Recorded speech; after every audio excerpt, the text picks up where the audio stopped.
Welcome, brave souls, to the chilling depths of horror and detail.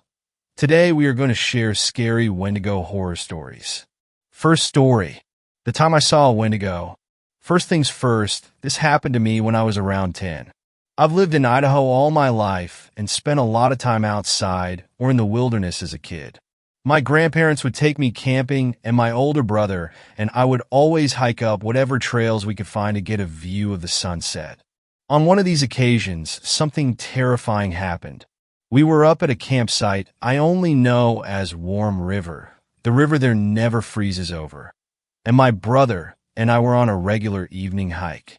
There was an old tunnel bored through the mountain at one part of the trail, probably an old train tunnel, and we were walking through it when I heard something I'll never forget. After walking through probably 2/3 of the way through the tunnel, I heard a terrible screech at the end we entered through. The screech wasn't like anything I've heard before. I've heard the screams of animals on dark and windy nights. I even think I've heard Bigfoot calls a few times, but never the metallic, grinding screech I heard that day. The point is, whatever the sound was, it did not sound natural in any capacity. I probably jumped 5 feet in the air when I heard it, and my brother shouted a few choice curses before shooing me quickly to the exit of the tunnel. At this point, my brother decided we should just continue walking and head back after whatever made the noise hopefully cleared out. We didn't have any firearms on us, so I was pretty upset. My brother reassured me we would be fine, and we made the walk back without incident. However, I didn't get any sleep that night. Whether it was the thing that screeched at us or just my imagination, I heard things moving around the campsite the whole night, as well as whispers echoing through the darkness outside the trailer. I woke my brother up a few times to check out what it was, but he refused each time, telling me that it was probably just other campers staying up late and enjoying themselves. The rest of the trip was pretty normal. We packed up the following day, and my life continued as normal. I was disconcerted, but chalked what happened up as a harmless event that I must have been exaggerating in retrospect. A few weeks later, I went up to Pine Basin, an old ski lodge my family rented each year for family reunions. Here I would mess around with my cousins, our favorite activities being night games. We would play hide and seek, a game called Ghosts in the Graveyard, and other games like that. On one instance, I was chosen to be the seeker for a hide and seek game. Because I was one of the younger cousin, I got a flashlight as an advantage. Normally, all the younger cousins hid close to the lodge, and the older cousins hid in the nearby trees or at the base of the nearby mountain. As I was searching near the bottom of the mountain, I heard a familiar whistle up the mountain a bit. We would always whistle as a hint at our locations. It sounded like someone was hiding way up near a tree known as the underwear tree. You can guess why. So I began trekking up toward the whistle. As I climbed closer, I got an uneasy feeling in my stomach. I continued on wearily and convinced myself that I would be fine. I hated walking in the night alone, but figured whoever I find would walk me back to the lodge. As I neared the tree, I noticed that it was deathly silent. This alerted me that something was very wrong, because you could always hear the adults having fun back at the lodge. I was anxious to hurry back, so I called out, "I found you, Scott." I thought the whistle was my older cousins. "Come back down with me." I got no reply, but I wasn't planning on waiting. As I began walking back down the path, I heard a voice call, "You almost had me," so I ran back up to investigate. I flashed my light in the branches of the tree and saw a monstrosity that was not my cousin.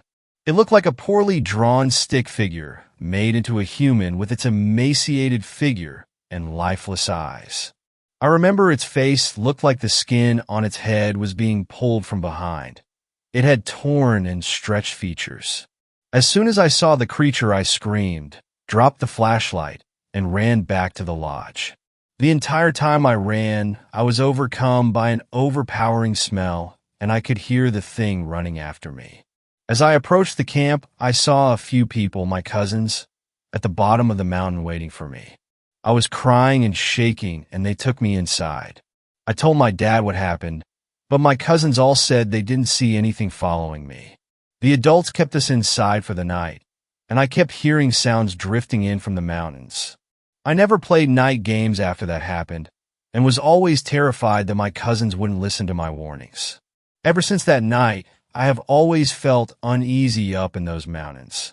I used to be really religious and figured it was a demon of some kind trying to kill me or something like that, but those mountains have never felt the same after that incident. A few years ago, the game, Until Dawn, became really popular, and I watched a walkthrough of it on YouTube. When the Wendigo first appeared in-game, I got chills down my spine. It was exactly what I saw, and I did a ton of research on them. I figure someone must have gotten snowed in at that old lodge and resorted to cannibalism, but that doesn't explain what happened at Warm River. I still hear that screech from time to time. It never occurred to me until watching Until Dawn that they might be from the same thing, and it scares the hell out of me every time. I heard it earlier tonight, and that's why I decided to finally write my story down. Second story. A story to scare my son. Son, we need to have a chat about internet safety. I slowly crumpled down onto the floor next to him. His laptop was open, and he was playing Minecraft on a public server. His eyes were locked into the action. Comments scrolled down the side of the screen in a chat box. Son, can you stop your game for a minute? He exited the world, closed the laptop, and looked up at me. Dad, is this going to be another cheesy, scary story? Why? I faked hurt feelings for a second, and then grinned at him. I thought you liked my cautionary tales? He grew up listening to my stories about children who encountered witches, ghosts, werewolves, and trolls. Like many generations of parents, I use scary stories to reinforce morals and teach lessons about safety. Single dads like me should use all the parenting tools at their disposal. He scrunched his face a little. They were fine when I was 6. But now that I'm getting older, they don't scare me anymore. They seem kind of silly. If you're going to tell a story about the internet, can you make it really, really scary? I squinted at him incredulously. He folded his arms, Dad. I'm 10 and I can handle it. Okay, I'll try. I began. Once upon a time, there was a boy named Colby. His expression indicated that he wasn't impressed with the terror of the introduction. He sighed deeply and settled in for one of Dad's cheesy stories. I continued. Colby went online and joined several children's websites. After a while, he started talking to other kids in-game and on the message boards. He made friends with another 10-year-old boy named Helper23. They liked the same video games and shows. They laughed at each other's jokes. They explored new games together. After several months of friendship, Colby gave Helper 23 6 diamonds in a game they were playing. This was a very generous gift. Colby's birthday was coming up, and Helper 23 wanted to send him a cool present in real life. Colby figured it wouldn't hurt to give Helper 23 his home address, as long as he promised not to tell it to any strangers or grown-ups. Helper 23 swore he wouldn't tell anyone else, not even his own parents, and set about mailing the package. I paused the story and asked my son, "Do you think that was a good idea?" "No," he said, shaking his head vigorously. In spite of himself, he was getting into the story. Well, neither did Colby. Colby felt guilty about giving away his home address, and his guilt began to grow and grow. By the time he put on his pajamas the next night, his guilt and fear were larger than anything else in his life. He resolved to admit the truth to his parents. The punishment would be steep, but it was worth it to have a clear conscience. He squirmed in his bed as he waited for his parents to tuck him in. My son knew the scary part was coming up. In spite of his tough talk, he leaned forward wide-eyed. I spoke quietly and deliberately. He heard all the noises of the house. The washing machine bounced around in the laundry room. Branches scraped against the brick outside his room. His baby brother cooed in the nursery, and there were some other noises he couldn't quite pinpoint. Finally, his dad's footsteps echoed down the hall. "Hey, Dad," he called out nervously. "I have something to tell you." His dad stuck his head in the doorway at a weird angle.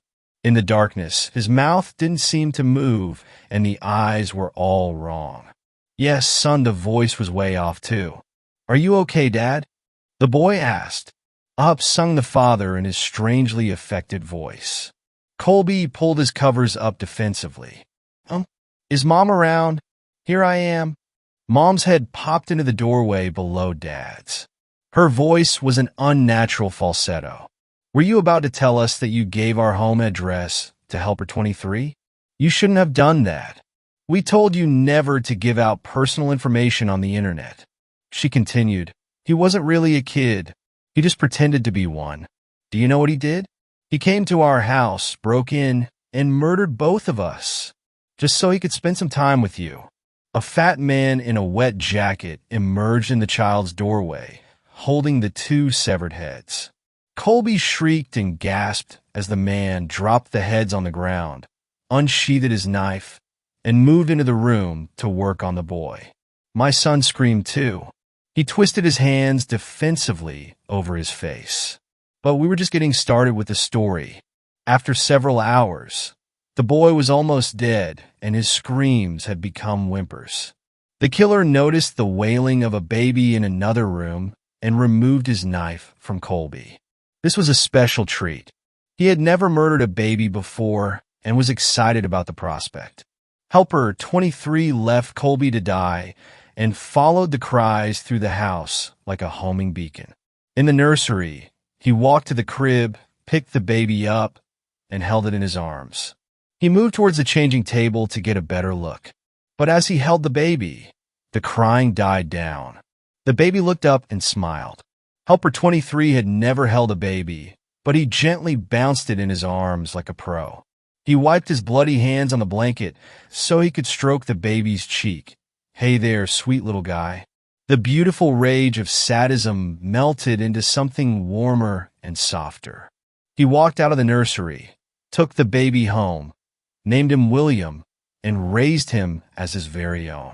After I finished the story, my son was visibly shaken.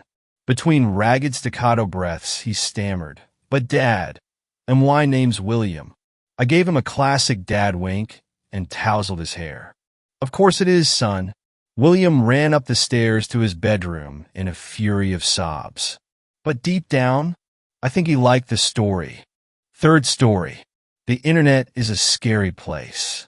It was supposed to be a pleasant Friday night because my roommates had gone home for the weekend and I had the place to myself. I was on the computer with a few tabs open, just jumping from link to link on Reddit. I opened up another tab and started talking to a girl I have a crush on through Facebook chat. The conversation was going well, and I was telling her she should come over tomorrow since I had the place to myself for the entire weekend. I remember telling her, "You need to sleep over tomorrow because I get scared here all by myself," winky face.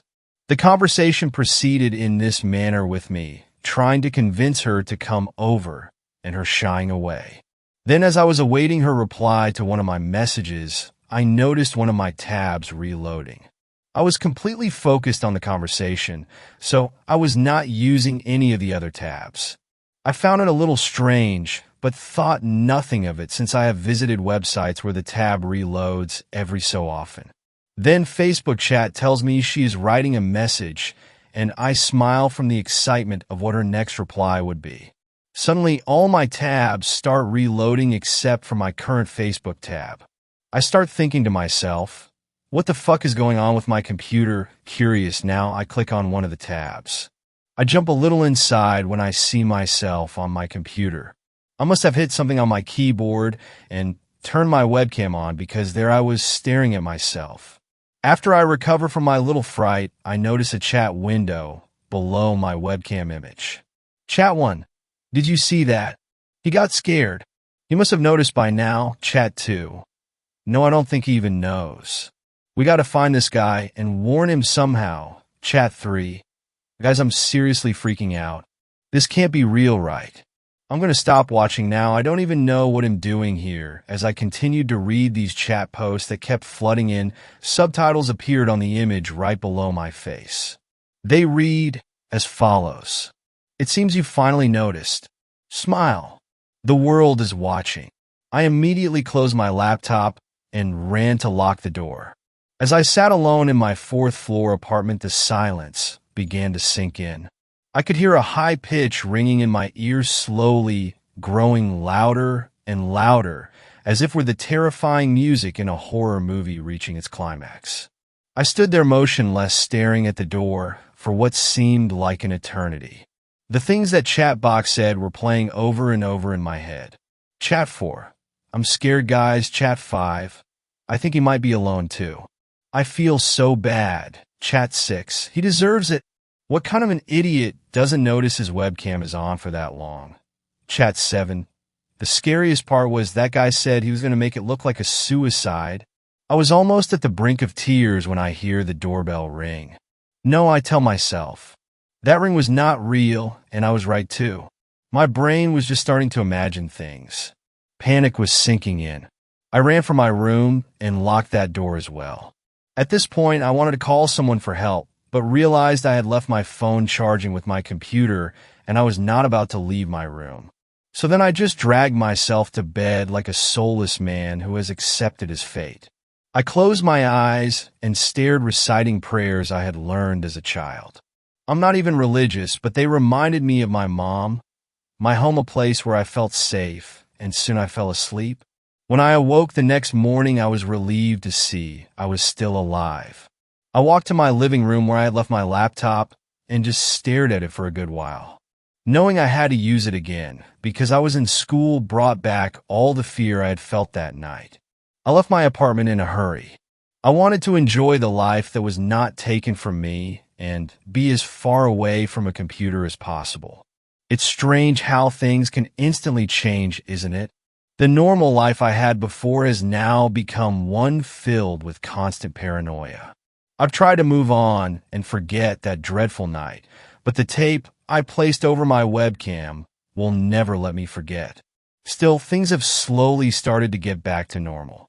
It's been about 2 weeks since that Friday night, and I have yet to tell anyone about that incident other than anyone who might be reading this. Who would believe me? I'm not sure I even believe it. Who knows? Maybe I just don't want to believe. There was a brief moment of good news during this situation. Remember that girl I told you guys about? You know, the one I have a crush on? Turns out she kind of likes me. The only problem is I met her over the internet, and she lives kind of far, so the only way I am able to see her is through video chat. Don't worry, I'm no idiot. I've seen enough horror movies to know a bad idea when I see one. So with that said, I've been video chatting with her from the computers at my library where there are a lot of people around, and only during the day. I figured there is no way that insane hacker could track me to some public computer, and even if he could, he can't kill me in front of all these witnesses. Things were going great until the girl said she wanted to strip for me on her webcam, but she couldn't do it with all those people watching. The conversation went something like this. Girl, do you ever fantasies about me being naked? Winky face me. If I said no, I'm sure you would know I would be lying. Smiley face. Girl, would you like to stop wondering and see? Me. Surprise face. Yes, please, girl. Tonight at 10, don't be late. Winky face me. Is it okay if I just watch and not use a webcam? I don't have one at home. Sad face. I lied for obvious reasons, girl. That's okay. I don't want to see the naughty things you will be doing. Winky face. See you at 10. And that was that. Soon 10 o'clock came, and I was sitting in front of my computer with the tape on the webcam in my empty fourth-floor apartment. And so it began. At first, she looked a bit nervous and even slightly scared. I reassured her I was not recording this, and thus she had nothing to worry about, and so she continued. I won't go into any details, but it was quite amazing. It was my first webcam striptease, and I just wanted to tell everyone. Unfortunately, I couldn't post this on Facebook since I have her as a friend, so the next best thing was to tell random people on Omegle. Yeah, I know, I'm kind of weird, but wouldn't you be excited if you saw your first personal striptease? Anyways, I talked to several people and had the most random conversations. I mentioned the striptease and the crazy serial killer who wanted to kill me. No one believed me. Looking back, now I probably shouldn't have been telling both stories at once, because each individual story is pretty crazy in and of itself. There was one person I didn't have to convince. Here is our conversation after I told him my stories. It's currently 2 a.m. Stranger, dude, I was watching the webcam show. That was the scariest thing I ever saw in my life. I'm glad to see you're alright though, Mia. I lost a lot of sleep the next couple of nights, but I'm starting to do better now, stranger. Did you call the police? You should have definitely reported this to the police, me. Nah, I didn't. I'm not sure they will believe me, or if they could even do anything about it. Besides, I talked to some random people online, and they said it was probably just some troll having fun, stranger. What if it wasn't a troll, Hugh? You could be in serious danger. What about your IP address, man? Did you even think about that? Me. What do you mean my IP address? Stranger. That guy can track you to your fourth-floor apartment in San Jose, California. As I read these last few lines, the room went cold. I froze up and couldn't move. I had my headphones on this whole time, and thus I grew paranoid that someone might have come in without me noticing. As I looked away from my computer to the front door, I was relieved to see I had locked the door.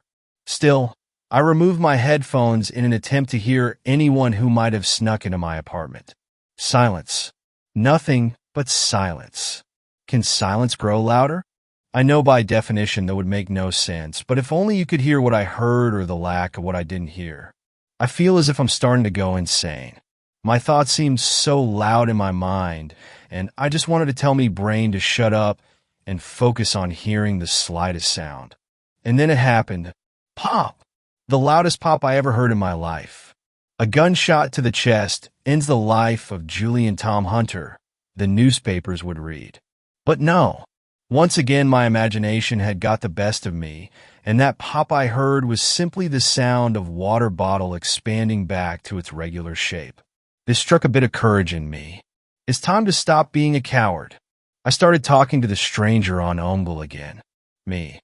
How do you know where I live? Explain yourself, stranger, I told you. The guy tracked you down with your IP address and posted it on the web show. The internet is a scary place. The internet is a scary place. I don't think any words have ever struck me as intensely as these words spoken by some random stranger I just met online. Me, I got to go, I don't feel very good. Stranger. KK. It was nice talking to you. Good night. Me, good night. It's strange. It was supposed to be a very simple night just talking to strangers, and maybe it might have been if I closed my browser a lot sooner. Stranger. Wait, I almost forgot. Me, what is it? Stranger, smile, the world is watching. Fourth story. Wendigo. It all began almost a year ago when I went through my girlfriend's computer after she began acting odd. Initially, I thought she was cheating on me, but what I found, it was worse. It's been months since we finally put that hell behind us, but I still feel uneasy at night. Almost 1 year ago, my girlfriend was kidnapped, and the police had no luck with the case. I moved in with my two friends, Reagan and Jim. My girlfriend began sending me weird texts, and we all got scared. One night, Reagan and Jim went to the movies and didn't come back. A week after their disappearance, Reagan showed up at the house, bloodied and naked. She told me about how she and Jim were drugged. She told me how she was kept in a basement, and how she was raped. She told me she saw another girl in that basement. I knew it. I knew it was Victoria. 2 days after Reagan got home, we set off to find this house of horror. After she told me everything that happened to her, she told me she knew where she was being kept. I have one distinct memory while being transported. A stop sign. It had a cross street on it. I read it. Whitney Ranch and Patrick Lane. She paused for a moment before continuing. The basement wall was all brick. All the houses around here are made of stucco. I bet it sticks out like a sore thumb. I was skeptical. A kidnapper wants to blend in. Whatever the fuck this thing, or this guy is, he's not holed up in some brick mansion. Why not? She asked. How many weird-ass houses do you see every day you drive? Do you barge in there demanding to know if there are any prisoners in the basement? Shit, let's go there and fuck this guy up, right? You're probably thinking that we should just call the police. The thing is, the last time I called the police, I found a severed finger in my house. The next time I called the police, Reagan and Jim were kidnapped.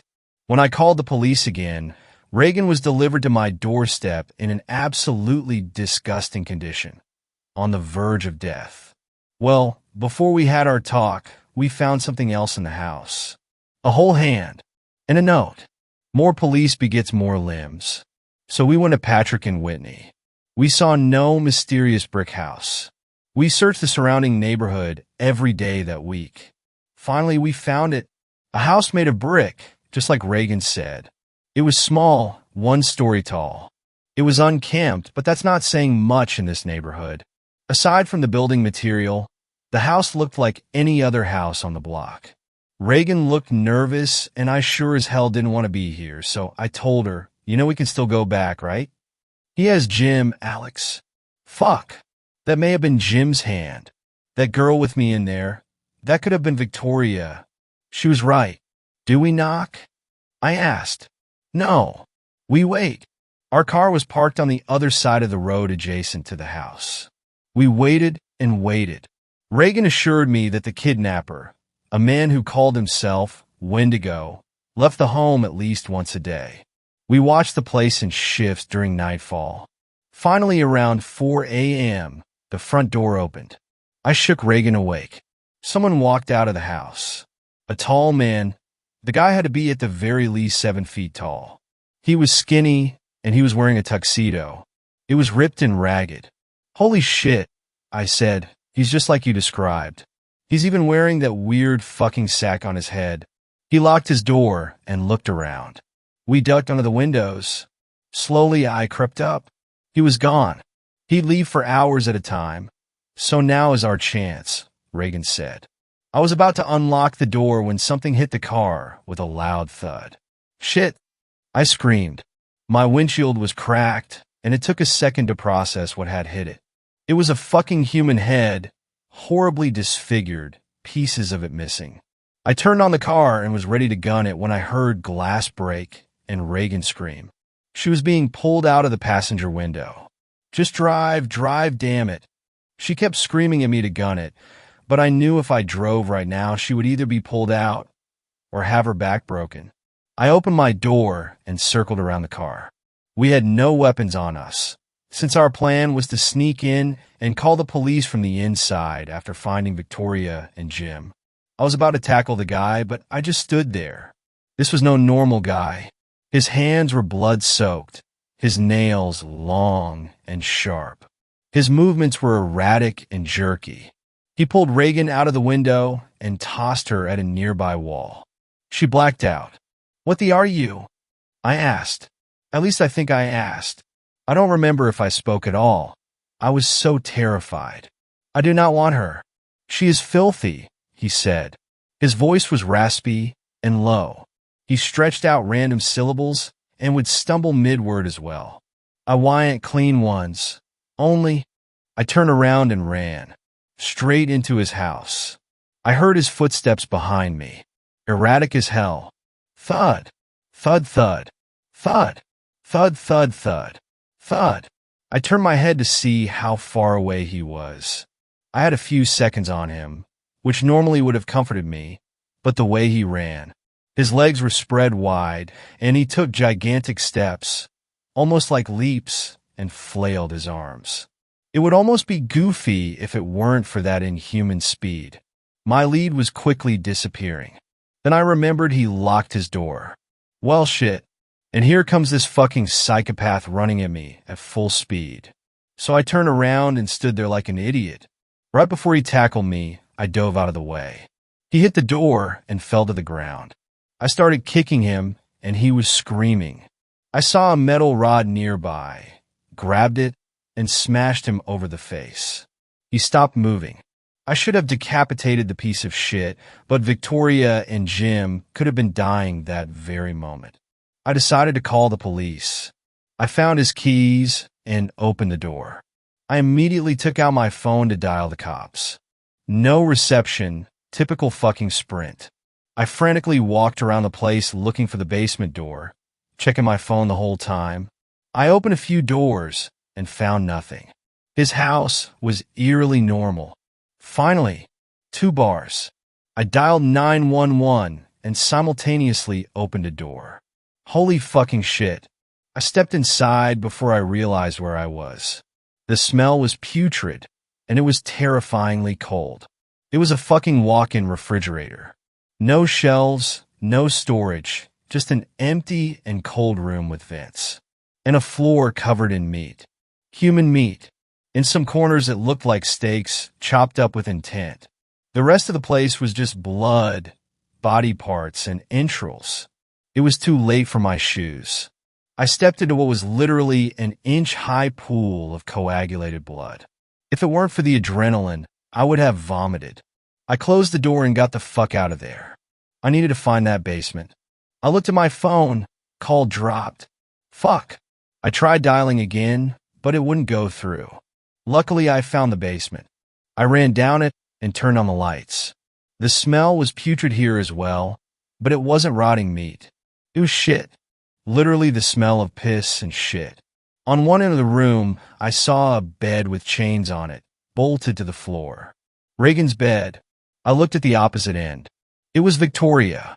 She was completely naked, covered in God knows what, rocking back and forth with her eyes wide open, staring at the wall. She was so skinny. She literally looked like a skeleton.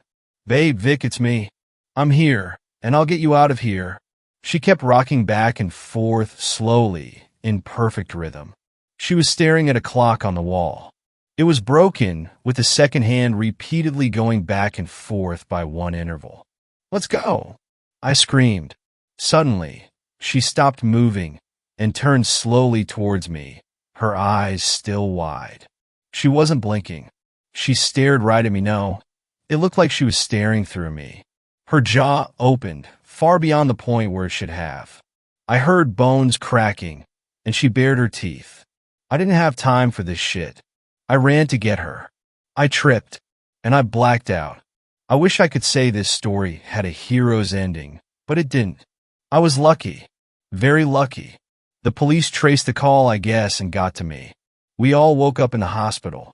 They didn't find this Wendigo psychopath, but they're searching for him. They didn't find Jim either. A horrifying thought went through my mind, and I asked them about that meat fridge. They said it would take them months to run all that DNA, and most of it would be unreliable due to the cross-contamination. Reagan and I were fine, but Victoria was in poor shape. We visited her at the hospital every day for months since then. The police department stationed an officer by her door during the night for her safety. I thought that was great of them. The guy was real nice too. Kept her company and genuinely seemed to care about her condition. I wondered if he would be able to protect her if that psychopath showed up again. He was tall as hell and had a gun. I couldn't complain, I guess. I've tried talking about the case with the cop before, but every time he would tell me there was nothing he could tell me. For some reason, I trusted him. Heck, I still do. I had so many unanswered questions about everything, but every time I'd think about asking one, I felt as though I didn't need to. To be honest, I kind of stopped caring about all this anyway. I've moved on, you could say. So much so, I'm not even going to bother to proofread this post. Usually I'd comb through it several times to make sure I didn't make any glaring errors, but I'm just so tired. I need rest. Victoria is still in the hospital, and her condition doesn't seem to be improving that much, but there is always hope.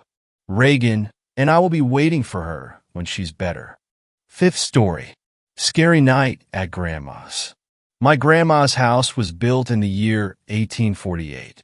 It is in a small town in Indiana. It was built by a doctor that would give runaway slaves medical treatment. A tunnel ran under the city, and it ended at my grandma's house. The house had many owners over the years, and of course I grew up next door to this house. One night, I was staying in the house. I was staying upstairs in one of the 3 bedrooms. This particular bedroom happened to be in between the other 2 rooms. We all called it the middle bedroom. As I was laying there trying to fall asleep, I started hearing these footsteps slowly walking up the stairs. You could hear each step and guess roughly where on the stairs the person was just by the sound of the steps. As I heard the sound of the final step being placed onto the floor of the second story, there was a short pause. I could hear the steps turning left, stepping towards the first bedroom. Once I heard the steps reach that bedroom, there was a short pause. I heard the steps coming towards my room. I was fully expecting to see Grandma, because I thought she was coming to check on me. As the sound of the footsteps passed my room, I didn't see anyone. The steps just continued past my room, heading down to the last bedroom. As the steps reached the last bedroom, there was another slight pause. Then I heard the steps turn around and make their way back towards me. This time I made sure to pay close attention because I felt a little spooked that I somehow missed my grandma. As the steps passed by my room again, it was obvious that nobody was there. This wasn't Grandma coming to check on me. This had to be a ghost. I put my head under the blanket to hide myself.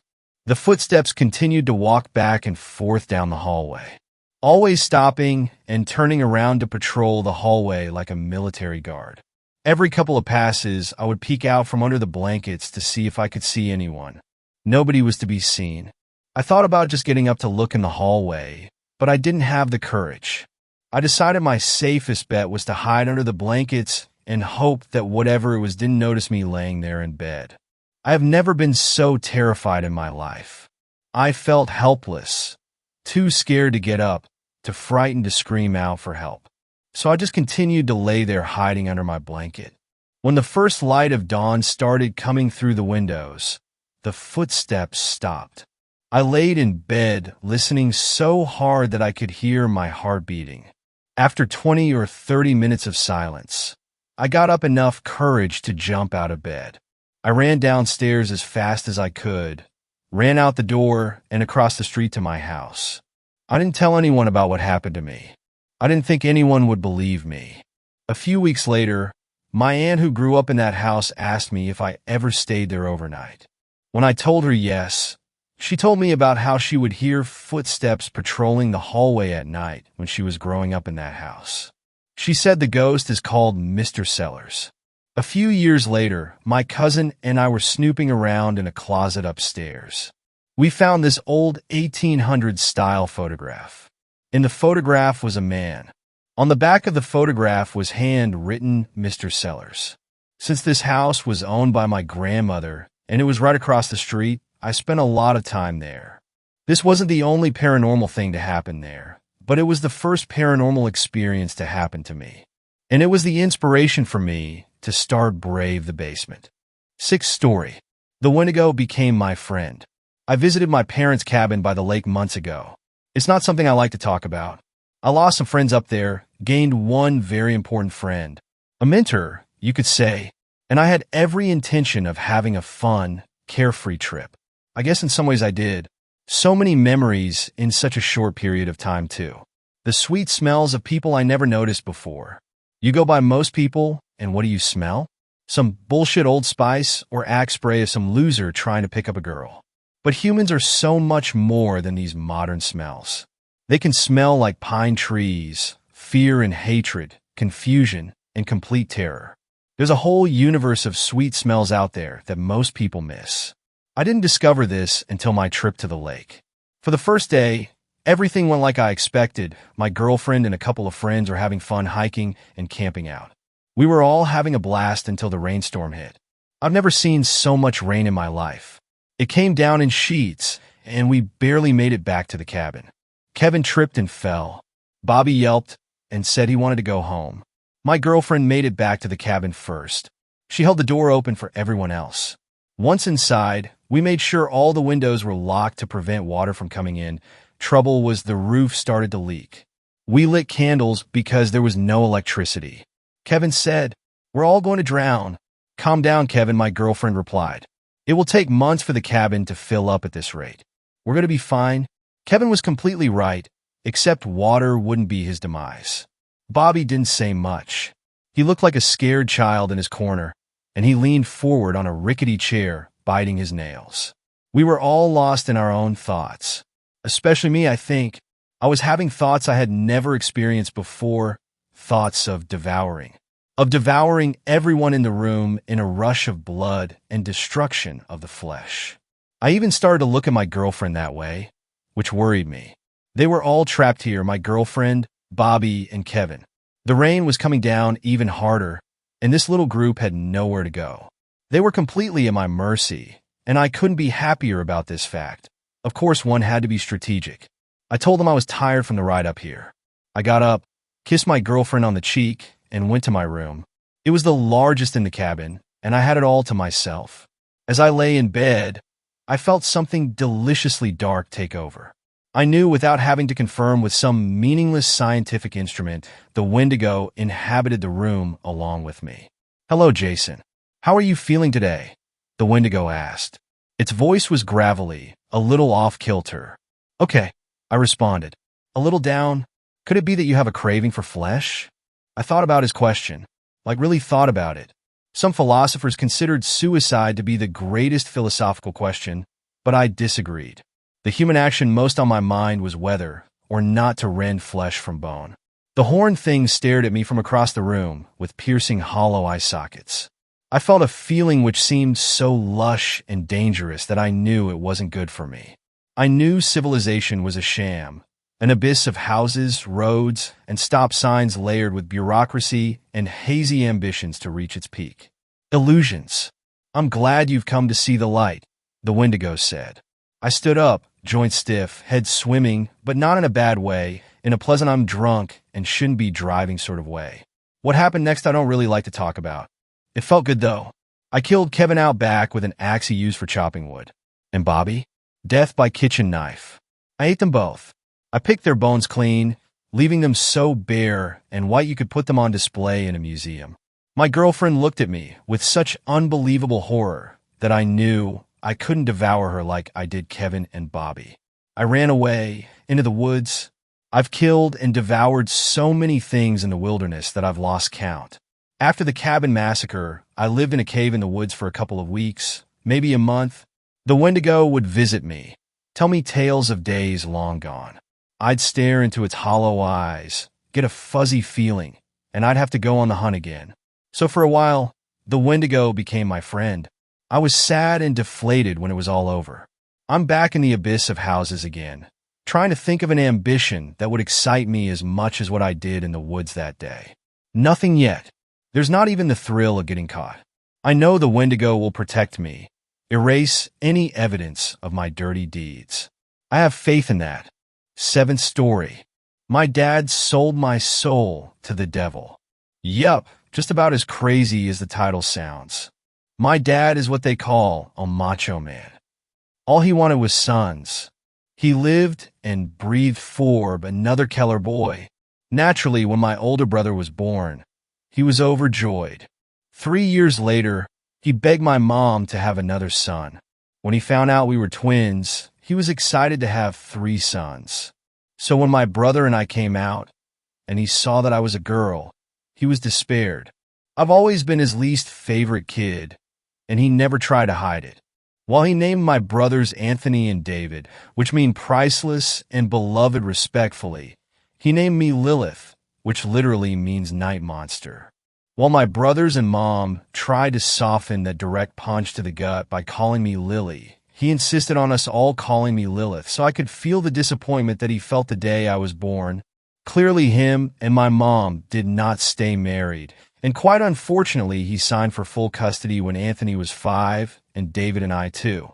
Things just got worse from there. If he took Anthony and David out to eat or to see a movie, I was to stay home. He spent all his time playing sports with my brothers and wouldn't let me join even though I, as a girl, actually showed a genuine interest in what he was doing with my brothers. When I was 4, Dad got cancer. And from what I heard, it was supposed to be terminal. That's where the title of this story comes into play. Yup, he made a deal with Satan. 15 more years of life if he sold one of his children's souls. And big surprise, he chose me. So once I die, it's off to hell, no matter how little I sin or how much I pray. The first time I remember something happening to me was about a month after my dad made that deal.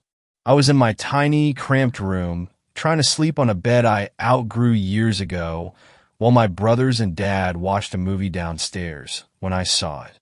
This thing in my closet, it was pale, with gaunt, sunken eyes and a gaping mouth. Its long and bony fingers wrapped around my closet door. There was no question that this thing was a demon. I immediately cried for my dad, who stormed up the stairs and gave me a proper beating for interrupting his movie night with his kids. After that, he called me a little girl for crying and locked me in my room. As I cried all that night, the demon simply watched me from the closet, unmoving. Demons watching me were pretty normal from then on. Sometimes it would be the pale, gaunt thing in my closet, other times a dark figure hovering over my bed. And on bad nights, a horned figure with glowing red eyes would stare at me, taunting me through the window. After a while, I stopped being scared of them. One night when I was 9, the gaunt creature was back in my closet, staring at me while I read. He began to make this really weird growling noise, to which I shushed him. He then did something he never did before.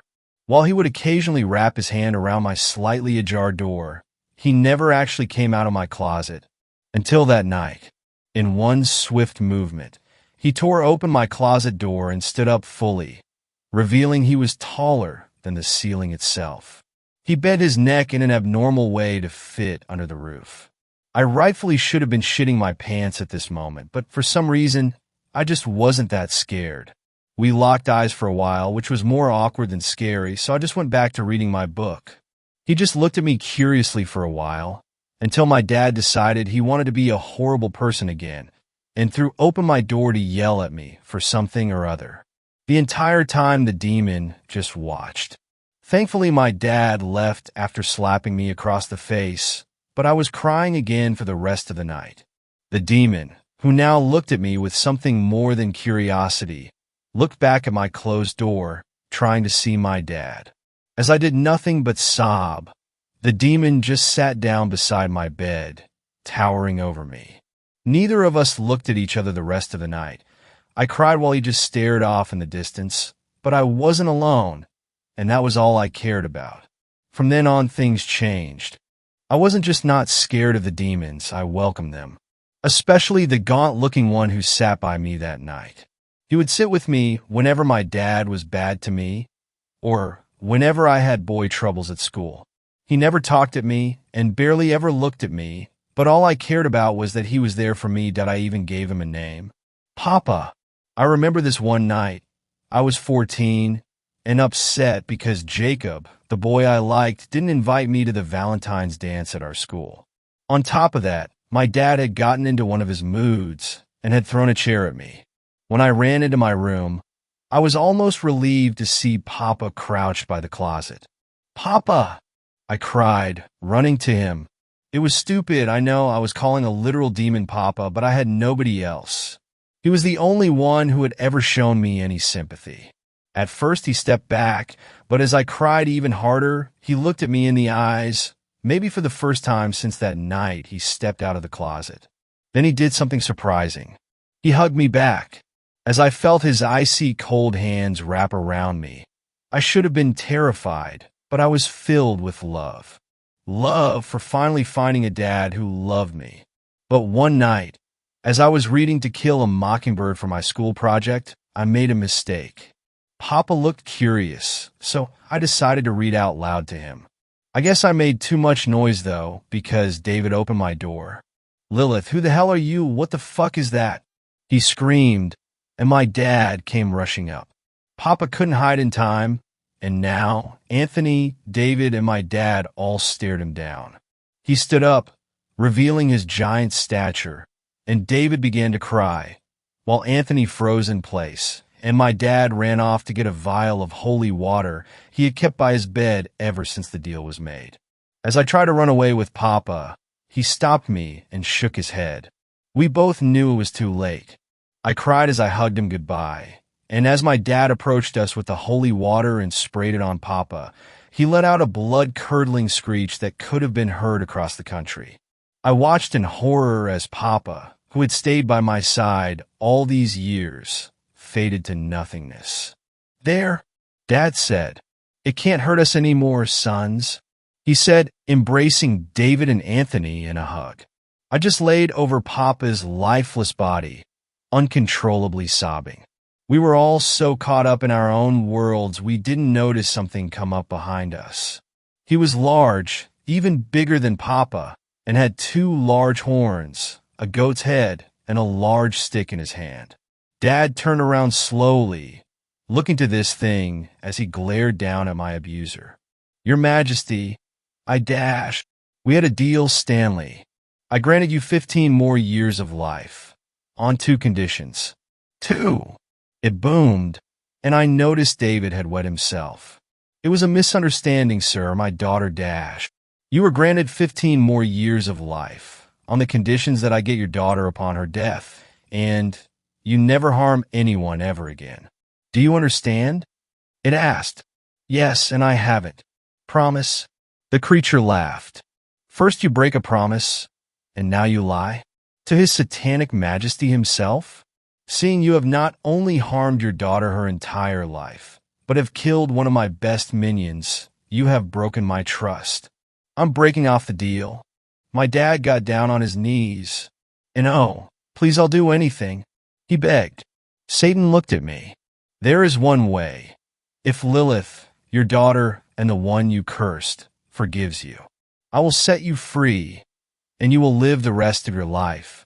My dad slowly turned to me and put on a smile. Hey, Lily, what about it? Look at me. I'm your dad. Your Papa. I raised you. Don't you love me?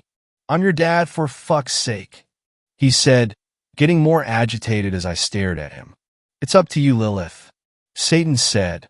I looked at Papa's body on the floor, then back to my dad. Come on, you gonna believe Satan or your dear old dad? My dad said, pleading to me. I glared at him. My dad is dead, bitch. You killed him.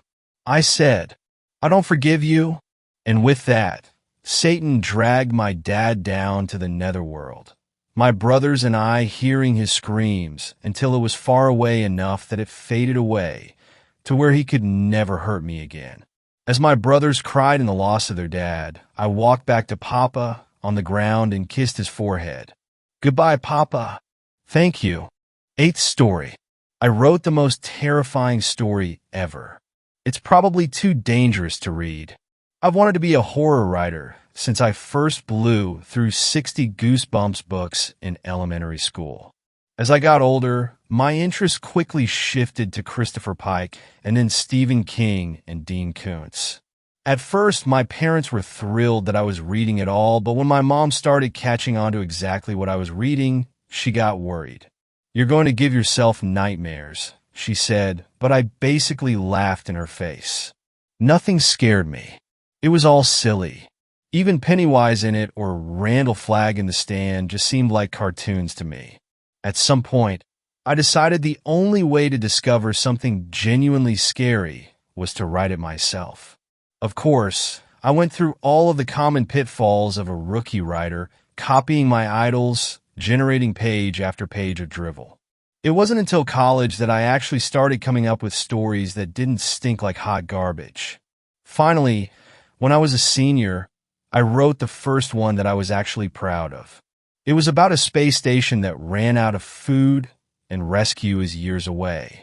The chief scientist calculates that he'll have just enough calories to make it in time if he eats the rest of the crew. I was so excited to finally show it to someone that I emailed it to my girlfriend and asked her to tell me what she thought. I sent the email and then drove over to her place so I could hear her reaction in person. When I got there, she was in tears.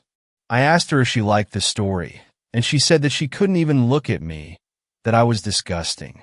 I told her to relax. It was just a story after all, but she just started screaming that there was something wrong with me and that I needed to get out of her house right then. It was sad to lose her, but it didn't change how I felt about the story. I ended up sending it to a few magazines, but I didn't hear back. I guess I figured that it wasn't scary enough. And if I'm going to be honest, a bit of self-doubt was beginning to creep in. Maybe there was something wrong with me. Maybe some kind of gauge had broken inside of me, such that my whole concept of terror was different from the rest of humanity. Maybe I should just stop writing and get an office job. A couple of months after that, I was lying awake at night when I felt something heavy on my chest. I looked down to see what was sitting there, but all I could make out was a shadow. "You're close," it said. "You can't hold back now." I woke up gasping. Of course, I took it as a sign. I started my next story that very morning, and if I'm going to be honest, this one felt different than anything I'd written before. It was like the monster I was writing about was embracing me from behind, curling its fingers around mine, guiding them on the keyboard. Then, it was like I blinked and the whole thing was already written out on the page, a couple thousand words. I scrolled up in my doc, and it was like I was reading it for the first time. And as I went, I actually felt my body tensing, my pulse quickening, all of the stuff I'd read about in novels, but never actually experienced myself. I was actually afraid. Shaking, I quickly shut my computer screen. It was immediately apparent to me that I'd written a story scarier than anything I'd ever read. And since I'd read practically everything, there was a good chance it was the scariest story ever created. My first thought was to post it somewhere online for maximum exposure. I was just about to post it online when I hesitated. Maybe it would be better to run it by a few test readers first. I hadn't even really done a proper grammar check after all. That afternoon, I went to my parents' house with a few printouts of the story. My parents were glad to see me, of course, but a little wary of reading my story. They exchanged a funny look, but ultimately agreed to give it a look. I waited downstairs as they each went to their upstairs study to read in the coziest chairs. The seconds ticked by painfully. I couldn't wait to hear what they thought. I imagined their pride as they realized that not only was their son a real writer, but that he'd actually written the scariest story ever. And then I heard a shattering of glass, followed by a thump. I ran outside to find my mother's body in a heap surrounded by fragments of the upstairs window, as well as my manuscript pages. I ran to her, trying to shake her awake, but found her completely lifeless. I was about to call 911 when I looked up and saw my father standing at the same window. He was shaking with fear as he picked a piece of broken glass from the window and ran it across his throat. Then, as the blood trickled down his neck, he fell lifelessly down, landing with a thump on top of my mom. I guess I should have been scared, but if I'm going to be honest, the sight of my dead parents was practically a walk in the park compared to the story. I felt sad seeing them like that, but not like I needed to scream bloody murder or anything. A bloody page blew out from under my mother's corpse and clung to my chest. I pulled it slowly off my body, and as I did, I reread one of the sentences. A chill ran through me. My whole body was shaking, and I felt on my knees. I felt like the words were looking at me, seeing something deep and rotten inside. I felt like the words would eat me down to my disgusting bones. I felt that if I read even one more word, I'd have the same uncontrollable urge they felt, that I'd want to walk upstairs and leap from that very same window.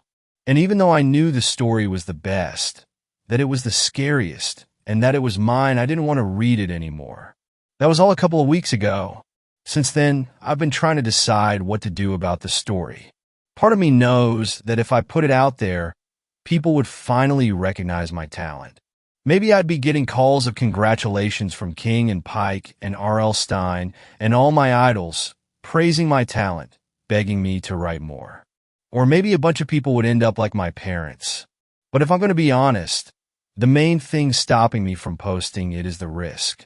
The risk that I'd accidentally read a couple of sentences and feel the fear again, that inescapable dark bubbling from somewhere deep and unknowable. It's that thing I thought I was chasing all along, but when I finally found it, I broke. I'm working on my mom's laptop for now, so I don't have to open the one with the story. But I know I can't just let it sit there forever, unread. It would be like keeping the Mona Lisa in a dark basement, away from all human eyes, right? Ninth story. Hi everyone. My name is Ava, and yesterday was my 8th birthday. Hi everyone, my name is Ava Wayne, and today I am 8 years old. Smiley face. I was 8 yesterday for the first time, but now I am even older. I got to use my mom's computer today, but SHH don't tell her. Last night when my dad came home from work, he brought me a big chocolate cake with vanilla frosting that had my name on it, and I got to blow out the candles. I didn't even have to eat dinner first. It was the best day, even though I didn't have a party. It doesn't matter though, because I've never had a party before. My mom and dad say that I'm not allowed because we can't have any other people in the house.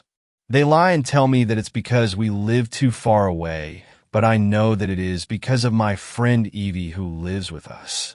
Evie looks exactly like me, and we are like sisters. She is not really my sister though. We just say that. Evie can do this really cool trick where she can move my arms and say things in my voice. Sometimes it is a little bit annoying, but she's my friend, so it's okay. My mom and dad don't like Evie though, and this makes her very mad. My mom says that Evie needs help, and we have to see someone for her. I don't know what she means, but Evie says that my mom is a liar, and I don't like telling Evie that she is wrong. My dad gets really mad and yells at Evie to stop and to shut up and leave me alone, but that just makes her more mad. I've tried to tell him to stop, but he doesn't listen. Yesterday when my dad brought home the cake, he asked me if I liked it, and I told him yes, and that Evie liked it too. He got really mad, but my mom told him that it was not the time, and he didn't say anything about her. When they lit the candles and told me to make a wish, I didn't know what to wish for. I kind of wanted some new paint so that I could make more paintings for my room, but I also wanted a puppy or some new toys. Mostly I wanted to wish for Evie to stay, but Evie thought that was a stupid wish because she says she's always going to be with me forever, so I didn't wish for that. I asked Evie what else I should wish for, and my dad got really mad and told me to just make a wish already, because this was none of Evie's business. That made me a little bit sad because it was Evie's business and she was with us, and that was rude of him to yell at her like that. My mom said it was okay, but Dad said that it was not normal. Evie was also getting mad because Dad said she wasn't normal. Everyone was just mad, and I almost cried, but then Evie told me to just make my wish because she would make any of my wishes come true. I thought about it really hard, but then Mom told me to hurry up or else the cake was going to get ruined. So I finally decided to wish for my parents to leave Evie alone and be nice to her. Then I blew out the candles, and my mom clapped, but I could tell that my dad was still mad. We ate cake anyway, but I didn't ask if Evie could have some because it was finally a good time. We finished the entire cake all by ourselves, and I was even allowed to have 2 whole pieces. It was awesome. Last night, I had a really scary nightmare that I stabbed my mom and my dad in their bed when they were asleep.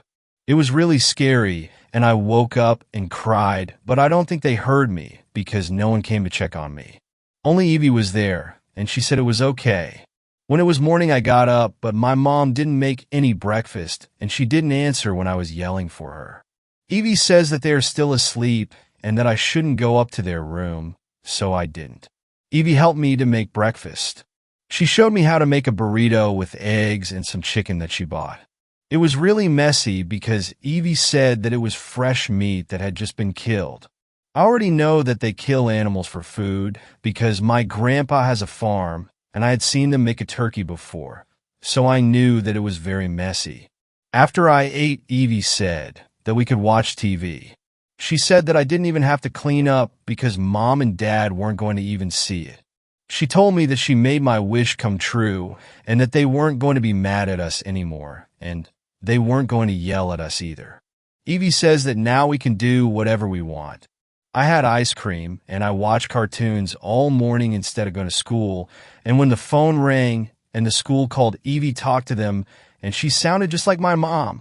She told them that I was sick, and the lady believed her. It was so fun, and I didn't even know that she could do that.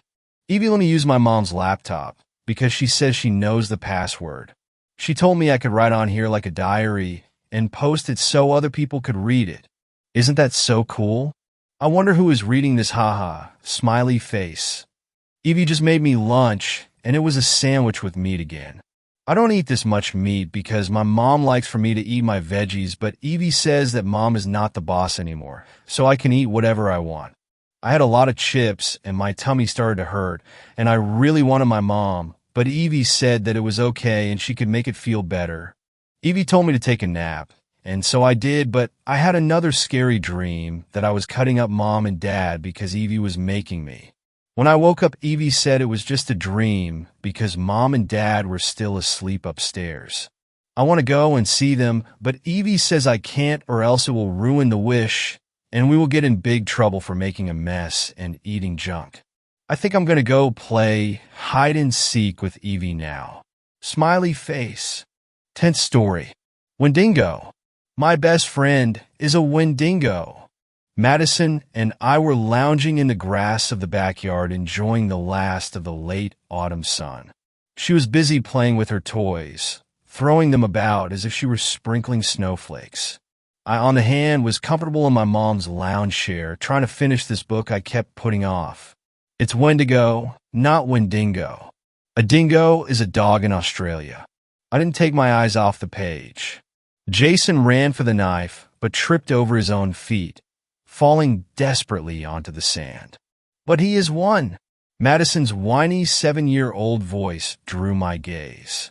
She was a pretty child with chestnut hair. Big cheeks and even bigger eyes made her popular amongst her peers and their mothers. I don't know where she got those genes from. I was her big sister, and I was never so cute. There was always something awkward about my face. Maybe it was the thin nose or the puckered eyes.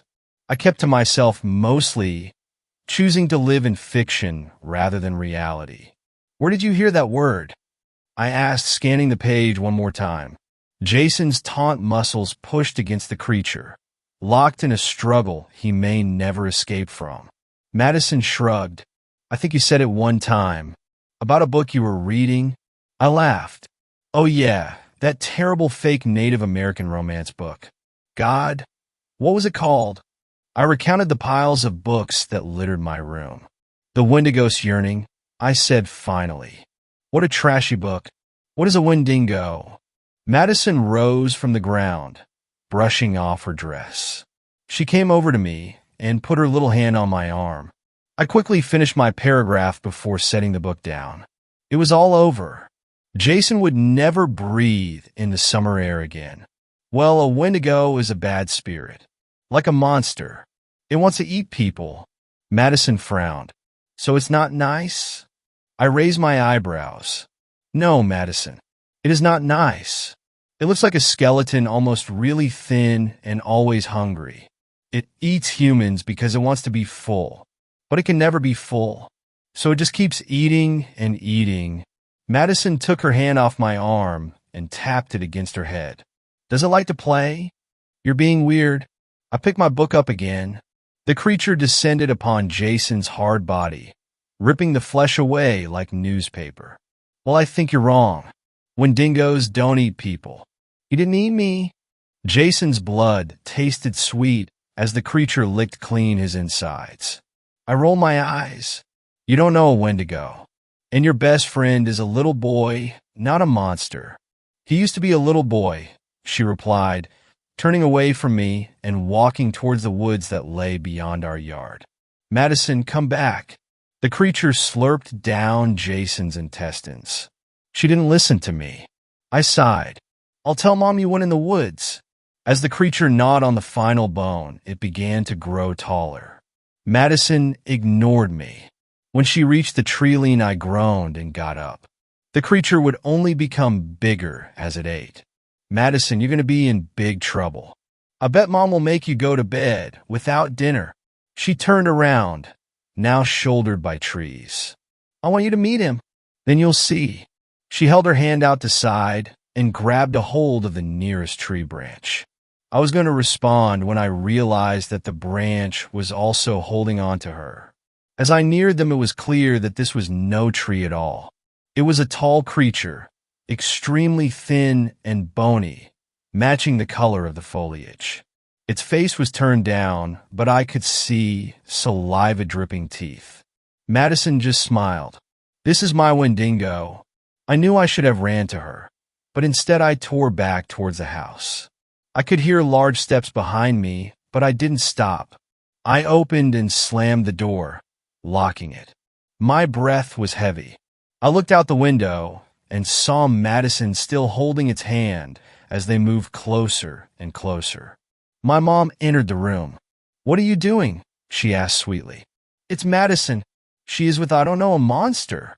My mom peered out the window. She smiled and winked at me. "That's just her Wendigo. Don't worry, honey, he's harmless." She turned to go back to whatever she was doing, and I gasped in horror. The entire backside of her torso had been hollowed out, licked clean, yet she still walked away, leaving a small mucus trail as it dripped from her exposed flesh. Madison was now knocking on the door, giggling. "Let us insist. My Wendigo is hungry." Thanks a lot for watching the video. Till the end, subscribe to Horror in Detail for more videos. Drop your suggestions in comment section.